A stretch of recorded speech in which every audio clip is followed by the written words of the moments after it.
अब बात पटरी जिहाद की साजिश की। 24 घंटे के भीतर अजमेर और कानपुर में ट्रेन को डिरेल करने वाली साजिश के तार आतंकी संगठन से जुड़ रहे हैं। साजिश के पीछे आईएसआईएस खुरासान मॉड्यूल का हाथ माना जा रहा है।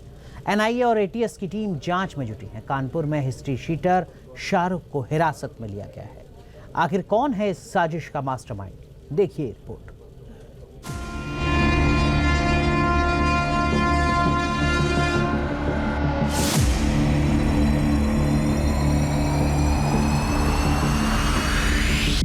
भारतीय रेल को बेपटरी करने की किसने रची साजिश?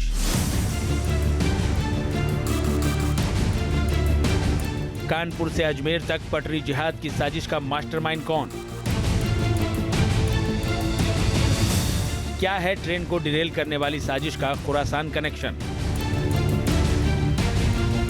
पहले कानपुर और फिर अजमेर में 24 घंटे के भीतर जिस तरह भारतीय रेल को निशाना बनाने की कोशिश की गई, उसने सुरक्षा एजेंसियों को चौकन्ना कर दिया है। कानपुर में रेलवे पटरी पर सिलेंडर के साथ ही पेट्रोल बम, सफेद पाउडर और माचिस मिली, तो अजमेर में रेल की पटरी पर सीमेंट के भारी भरकम ब्लॉक मिले। इन वारदातों के पीछे आतंकी संगठन का हाथ होने का शक सुरक्षा एजेंसियों को है, क्योंकि दोनों जगह की मॉडस ऑपरेंडी करीब करीब एक जैसी ही है, जिसके बाद एनआईए और एटीएस की टीमों ने जांच का दायरा बढ़ा दिया है। कानपुर में कालिंदी एक्सप्रेस को डिरेल करने के मामले में पुलिस को बड़ी लीड मिली है। टोल प्लाजा के सीसीटीवी में 2 संदिग्ध कैद हुए हैं। वीडियो में दिख रहा है कि दोनों संदिग्ध बाइक से टोल प्लाजा के पास पहुंचे और उन्होंने बाइक एक तरफ खड़ी की। एक शख्स बाइक से उतरकर दूसरे शख्स के साथ काफी देर तक बातचीत करता दिखा है। पुलिस अब सीसीटीवी के आधार पर इन दोनों संदिग्धों की पहचान करने में जुटी है। इस मामले में कानपुर पुलिस ने मुंडेरी गाँव के रहने वाले हिस्ट्री शीटर शाहरुख को हिरासत में लिया है। उससे पूछताछ की जा रही है। उसके पड़ोसी भी पुलिस के रडार पर हैं। जांच में खुलासा हुआ है कि शाहरुख कई अपराधों में शामिल रहा है और वारदात से थोड़ी देर पहले घटनास्थल के पास से शाहरुख ने फोटो शेयर की थी। मुंडेरी गांव के कई लोगों को पुलिस ने हिरासत में लिया है, उनसे पूछताछ की जा रही है। इसी सिलसिले में शाहरुख खान के एक हिस्ट्री शीटर, शाहरुख खान नाम के एक हिस्ट्री शीटर को भी पुलिस ने हिरासत में लिया है। आप देख सकते हैं शाहरुख का ये घर है, जहाँ पर शाहरुख कुछ साल पहले तक रहा करता था और यहीं पर रह करके टेंट हाउस का काम किया करता था। शाहरुख के बारे में कहा जाता है कि लड़ाकू प्रवृत्ति का था, गांव के तमाम लोगों से झगड़ा करता रहता था। कई चोरी की वारदातों में उसका नाम सामने आया है। यही वजह है कि पुलिस उसे अपराधी मान करके चल रही है। और जब एक्शन की बारी आई तो सबसे पहले पुलिस ने मुंडेरी गाँव के शाहरुख खान को ढूंढने का काम किया। बताया जा रहा है कि पुलिस ने उसे हिरासत में ले रखा है। शाहरुख अपने 5 भाई बहनों में तीसरे नंबर का है। बताया जा रहा है कि शाहरुख ने कुछ साल पहले मनमर्जी से शादी कर ली थी। उसके बाद से परिवार के लोगों ने उससे ताल्लुक़ तोड़ दिया है। परिवार के लोगों का कहना यही है कि शाहरुख लंबे समय से घर पर नहीं आया है। कानपुर में पुलिस को रेल ट्रैक पर गैस सिलेंडर, पेट्रोल बम, बारूद और माचिस मिली थी।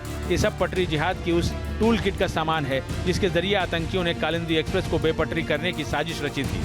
एनआईए और एटीएस की टीमें पूरे इलाके के सिलेंडर गोदामों और पेट्रोल पंपों की भी जांच कर रही हैं। 2 किलोमीटर के दायरे में मौजूद पेट्रोल पंप के कर्मचारियों से पूछताछ की गई है। सीसीटीवी कैमरे भी खंगाले गए हैं।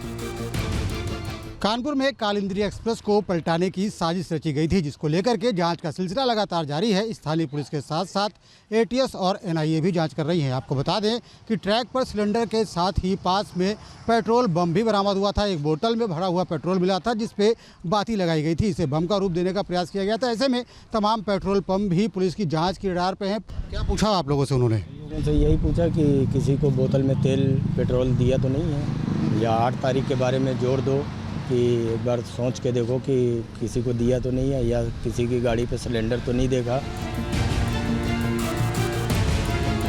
एनआईए और पुलिस की टीमें हर उस कड़ी को जोड़ने की कोशिश कर रही हैं जिसमें आतंकी साजिश की मंशा सामने आ रही है, क्योंकि सूत्रों के मुताबिक जो सामग्री मिली है उससे संदेह है कि आरोपियों का संबंध आईएसआईएस के खुरासान मॉड्यूल से हो सकता है। दरअसल आईएसआईएस के खुरासान मॉड्यूल से जुड़े आतंकियों को सोशल मीडिया प्लेटफॉर्म के जरिए जिहादी बनाया जाता है, यानी सोशल मीडिया के जरिए उनका ब्रेन वॉश किया जाता है। उन्हें सोशल मीडिया पर बम बनाने और ऐसी वारदातों को अंजाम देने की ट्रेनिंग दी जाती है। शुरुआती जांच में जांच एजेंसियों को कानपुर में आईएसआईएस के खुरासान मॉड्यूल के लोगों के एक्टिव होने के सबूत मिले हैं, इसलिए अब एनआईए और एटीएस ने जांच तेज कर दी है। माना जा रहा है कि शाहरुख से पूछताछ में अहम खुलासे भी हो सकते हैं। साजिश के मास्टरमाइंड का भी खुलासा हो सकता है। कानपुर से श्याम तिवारी के साथ team news nation. News nation अब व्हाट्सएप पर खबरों के ताजा अपडेट के लिए न्यूज नेशन के इस QR कोड को स्कैन करें